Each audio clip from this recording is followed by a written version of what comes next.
오늘은 어딜 가나 쉽게 마주치는 한 장면, 바로 여성들이 335 화장실로 향하는 그 모습 뒤에 숨겨진 복잡 미묘한 심리와 사회적 배경에 대해 좀 더 깊이 파고들어 보겠습니다.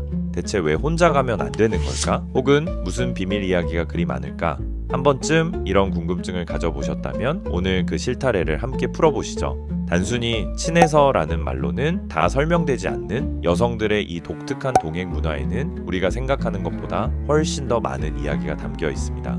어쩌면 이 행동은 여성들에게 있어 공기처럼 자연스럽지만 그 이면에는 생존과 번영을 위한 오랜 진화의 지혜가 숨쉬고 있을지도 모릅니다.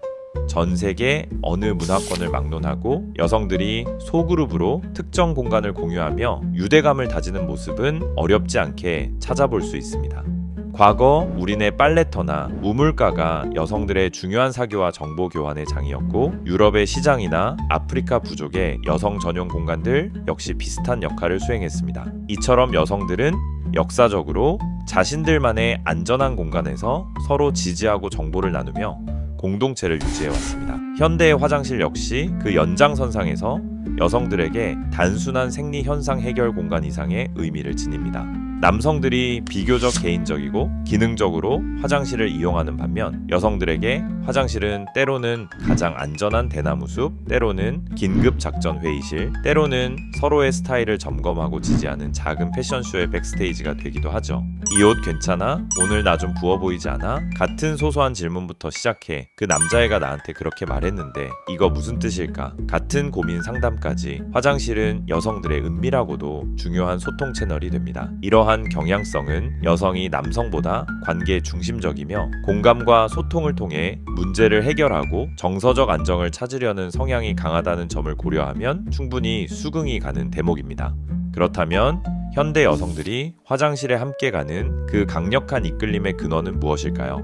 여기에는 정교한 생물학적 기제가 숨어 있습니다. 여성의 뇌는 사회적 상호작용과 정서적 교감에 매우 민감하게 반응하도록 설계되어 있습니다. 친구와 사적인 공간에서 속 깊은 대화를 나누거나 비밀을 공유할 때 뇌에서는 행복 호르몬이라 불리는 세로토닌과 쾌감 호르몬인 도파민, 그리고 신뢰와 유대감의 호르몬인 옥시토신이 복합적으로 분비됩니다. 특히 옥시토신은 스트레스 호르몬인 코르티솔의 수치를 낮춰 심리적 안정감을 주고 친밀한 관계를 더욱 강화하는 역할을 합니다. 이러한 긍정적 신경화학 반응은 여성으로 하여금 사회적 유대를 추구하도록 강력하게 동기부여하며, 화장실이라는 방해받지 않는 공간은 이러한 보상을 극대화하는 최적의 환경을 제공하는 셈이죠. 더불어 여성 뇌에 발달된 미러 뉴런 시스템은 타인의 감정을 마치 자신의 감정처럼 느끼고 이해하는 공감 능력을 부여하는데, 이는 화장실에서의 짧은 대화만으로도 깊은 정서적 지지와 유대감을 형성할 수 있게 만듭니다. 여성 뇌의 전전두 기질은 사회적 관계와 관련된 정보를 처리하고 복잡한 감정을 조절하는 데 중요한 역할을 하며, 이러한 뇌 기능의 특성이 여성들의 정교한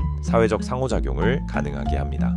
이러한 본능적인 끌림은 특히 사춘기 소녀들에게서 극적으로 나타납니다. 급격한 호르몬 변화, 특히 에스트로겐의 영향으로 옥시토신 민감도가 높아짐타를 겪는 소녀들의 뇌는 관계에 대한 민감성이 최고조에 달하며 또래 집단으로부터의 인정과 소속감이 무엇보다 중요해집니다. 소녀들에게 친구는 단순한 놀이 상대를 넘어 자신의 정체성을 확인하고 세상의 스트레스로부터 자신을 보호하는 안전기지 역할을 합니다. 학교 화장실에서 무리지어 서로의 화장을 고쳐주고 좋아하는 아이돌 이야기를 속삭이며 때로는 눈물을 글썽이며 고민을 털어놓는 모습은 단순한 수다를 넘어 그들만의 생존 전략이자 강력한 연대의식을 다지는 중요한 의식인 것입니다. 외모에 대한 관심이 증폭되고 사회적 비교 심리가 강해지는 이 시기에 화장실 거울 앞에서 친구들과 함께 자신의 모습을 확인하고 서로에게 피드백을 주고받는 것은 자아상을 형성하는 데 중요한 과정이 되기도 합니다. 유대관계를 상실하면 너와 너의 새끼들은 더 힘센 동물의 먹잇감이 되고 만다 라는 원시시대의 경고가 현대 소녀들의 뇌리에는 친구들에게 따돌림 당하면 나는 혼자가 되고 말 거야 라는 강력한 불안감으로 각인되는 것이죠. 이러한 불안감은 역설적으로 더욱 강한 결속을 추구하게 만드는 동기가 됩니다. 현대 사회에서 여성들의 화장실 동행은 어떤 의미를 가질까요? 단순히 과거의 유산일까요? 아닙니다. 오늘날에도 이 행동은 여성들에게 매우 실용적이고 중요한 사회적 기능을 수행합니다. 학업이나 직장에서 받은 스트레스를 잠시나마 해소하는 창구가 되기도 하고 중요한 내부 정보를 공유하는 비공식적 네트워크의 역할을 하기도 합니다. 때로는 스타일 조언을 구하거나 갑작스러운 생리용품이 필요할 때 서로 도움을 주고받는 실질적인 지원 시스템이 되기도 하죠. 직장 내에서는 여성 동료들 간의 비공식적 멘토링이나 지지그룹이 화장실에서의 짧은 만남을 통해 형성되기도 합니다. 디지털 시대에 수많은 온라인 소통 채널이 존재하지만 얼굴을 마주하고 나누는 은밀하고 사적인 대화가 주는 깊은 유대감과 신뢰는 여전히 오프라인 공간, 특히 화장실과 같은 우리만의 공간에서 더욱 강력하게 형성됩니다. SNS에서의 좋아요 수백 개보다 힘든 날 화장실에서 친구가 건네는 진심 어린 위로 한마디가 더 큰 힘을 발휘하는 이유입니다.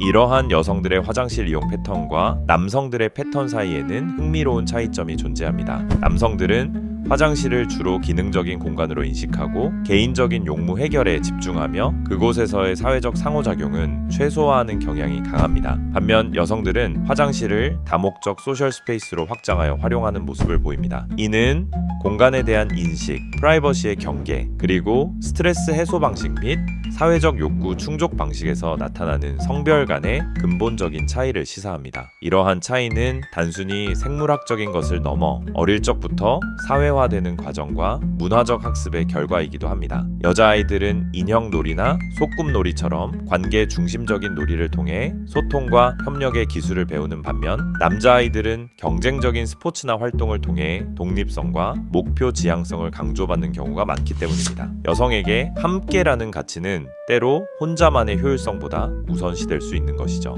결론적으로 여성들이 화장실에 함께 가는 행동은 단순한 습관이나 유행을 넘어선 인류학적, 사회심리학적, 그리고 생물학적 요인들이 복합적으로 작용한 결과입니다. 그것은 여성들이 스트레스에 대처하고 사회적 관계를 형성하며 정서적 안정을 찾는 매우 효과적이고 본능적인 방식입니다. 겉으로 보기에는 사소해 보일지라도 그 안에는 여성들의 생존 지혜와 관계 지향적인 소통 문화가 깊숙이 배어 있는 것이죠. 이 작은 사회적 의식은 여성들에게 심리적 안정감을 제공할 뿐 아니라 더 나아가 건강한 사회적 관계망을 유지하고 삶의 질을 높이는 데 기여할 수 있습니다. 이러한 행동을 이해한다는 것은 여성이라는 존재의 다층적인 면모를 이해하는 또 하나의 열쇠가 될 수 있습니다. 그들의 끈끈한 동행 속에 숨겨진 이야기, 이제 조금은 다르게 그리고 더 깊이 있게 보이시지 않나요? 이제는 조금 이해할 수 있는 여성들의 행동들, 여자들이 화장실을 같이 가는 이유, 이번 편은 여기까지입니다.